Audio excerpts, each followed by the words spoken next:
Selamat pagi, salam sejahtera di dalam nama Tuhan Yesus Kristus. Saudara-saudara umat kesayangan Tuhan, hari ini Sabtu 24 Desember 2022, kembali Tuhan izinkan kita untuk bersama-sama mendengar, menerima, dan merenungkan firman Tuhan.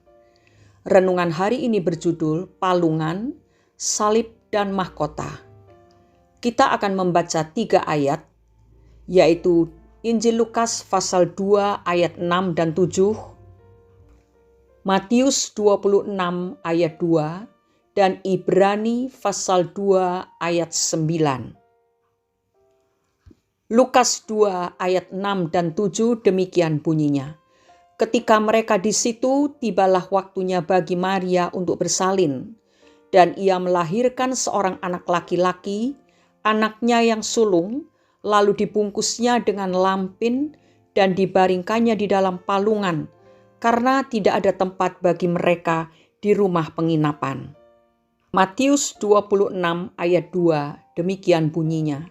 Kamu tahu bahwa 2 hari lagi akan dirayakan Paskah, maka anak manusia akan diserahkan untuk disalibkan. Ibrani pasal 2 ayat 9, demikian bunyinya. Tetapi dia yang untuk waktu yang singkat dibuat sedikit lebih rendah daripada malaikat-malaikat, yaitu Yesus, kita lihat, yang oleh karena penderitaan maut dimahkotai dengan kemuliaan dan hormat, supaya oleh kasih karunia Allah ia mengalami maut bagi semua manusia. Saudara-saudara, kisah perjalanan hidup Yesus dapat dirangkum dalam 3 kata penting, yaitu palungan, salib, dan mahkota. Palungan mengingatkan kita tentang kedatangannya ke dalam dunia ini dalam cara yang hina dan tidak terpandang. Rasanya belum pernah ada kisah kelahiran yang begitu memilukan seperti kelahiran Yesus. Semiskin apapun orang pada zaman itu, kemungkinan besar belum pernah ada seorang ibu yang terpaksa melahirkan anaknya di tempat yang hina, yaitu di kandang binatang. Membalutnya dengan lampin, kemudian meletakkannya di dalam palungan yang adalah tempat makanan ternak. Kondisi kelahiran seperti itulah yang membuat orang Israel menolak Yesus sebagai Mesias yang dijanjikan. Mereka mengharapkan seorang raja yang datang dalam kemuliaan dan mempunyai kekuasaan untuk membebaskan mereka. Tetapi kenyataannya Yesus yang disebut sebagai anak Allah itu datang dalam keadaan yang jauh dari pengharapan mereka. 2 Korintus 8 ayat 9 berbunyi, "Karena kamu telah mengenal kasih karunia Tuhan kita Yesus Kristus, bahwa Ia yang oleh karena kamu menjadi miskin sekalipun ia kaya, supaya kamu menjadi kaya oleh karena kemiskinannya." Saudaraku, palungan mengingatkan kita tentang solidaritas Allah terhadap manusia. Ia menjadi sama dengan manusia supaya ia dapat membawa kita manusia ini kepada kasih Allah. Salib merupakan lambang penderitaan dan hukuman yang ditanggung oleh Yesus demi menyelamatkan jiwa manusia dari hukuman dosa. Melalui kayu salib, ia mengerjakan karya besar yang kemudian membuka jalan damai antara Allah dan manusia.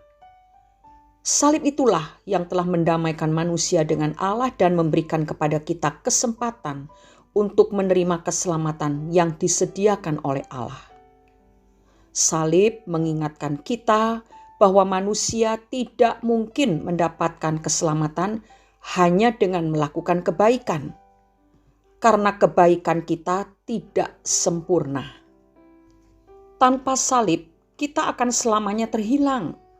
Tetapi mereka yang beriman pada pengorbanan Yesus di atas salib, merekalah yang akan diselamatkan. Mahkota. Yesus datang dalam kehinaan pada kedatangannya yang pertama, tetapi ia akan datang dalam kemuliaan pada kedatangannya yang kedua. Inilah yang kita yakini, bahwa kelak Yesus akan datang dalam kemuliaan, dan orang-orang yang percaya kepadanya seperti kita juga akan menerima kemuliaan yang telah disediakan bagi orang-orang yang setia. Yesus akan dimahkotai dengan hormat dan kemuliaan oleh Allah. Dan saat itulah manusia tidak akan lagi memandang dia sebagai orang yang miskin, yang lahir dalam kehinaan. Karena kehinaan palungan akan digantikan dengan kemuliaan yang dilambangkan dengan mahkota. Saudara-saudara, perjalanan hidup Yesus ditandai dengan kehinaan, penderitaan, dan kemuliaan. Demikian juga dengan kita para pengikut Kristus yang sejati. Kita harus paham, kita harus mengerti, tidak ada kemuliaan tanpa penyangkalan diri dan ketaatan sepenuhnya kepada Allah. Ketaatan kepada Allah mungkin mendatangkan penderitaan bagi kita, tetapi marilah kita senantiasa bertekun, setia untuk taat sepenuhnya kepada Tuhan. Sebab upah dari ketaatan adalah kemuliaan kekal yang akan kita terima. Roma 8 ayat 18 berkata, sebab aku yakin bahwa penderitaan zaman sekarang ini tidak dapat dibandingkan dengan kemuliaan yang akan dinyatakan kepada kita. Saudara-saudara, penderitaan zaman ini adalah penderitaan oleh karena kita tidak mengikuti arus dunia. Tetapi kita tetap mempertahankan ketaatan kita kepada Allah.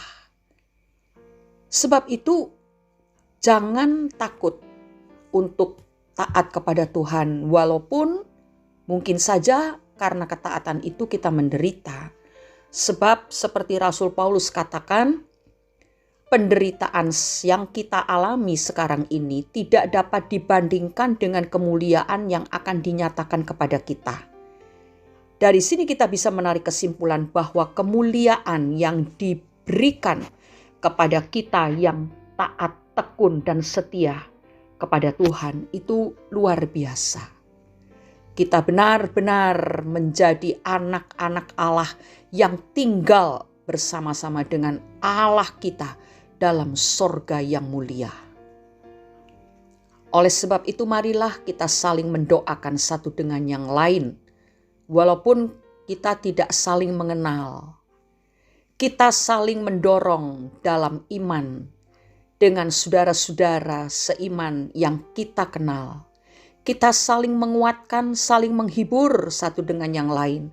Supaya kita semua dikuatkan untuk tetap berjalan dalam kehidupan seperti Yesus yang ditandai dengan kehinaan, penderitaan, dan kemuliaan.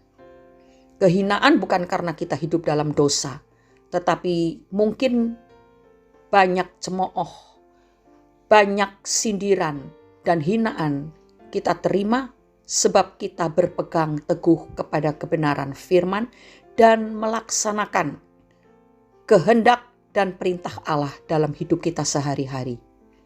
Jangan khawatir, kemuliaan yang akan Tuhan berikan kepada kita itu luar biasa, tidak terlukiskan oleh kata-kata, sangat menakjubkan, dan sifatnya kekal selama-lamanya.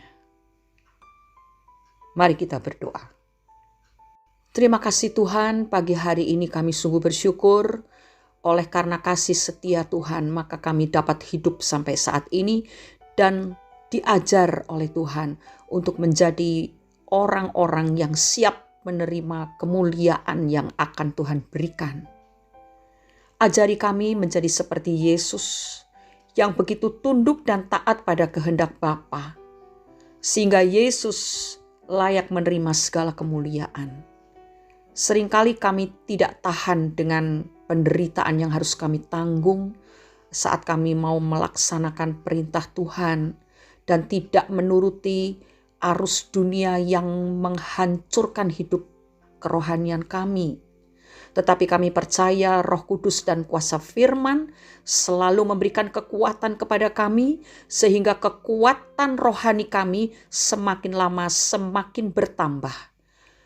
hingga kami dapat berdiri walaupun badai menerpa.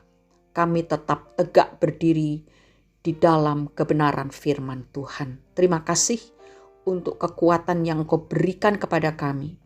Dengan kekuatan kami sendiri kami tidak mampu, tetapi kami sungguh bersyukur karena Engkau selalu menyertai kami. Di dalam nama Tuhan Yesus Kristus, kami sudah berdoa dan mengucap syukur. Haleluya. Amin. Selamat menjalani hidup seperti Yesus yang tunduk dan taat pada kehendak Bapa. Maka kemuliaan Allah terus-menerus memancar dari dalam kehidupan kita. Tuhan Yesus memberkati kita semua. Haleluya. Amin.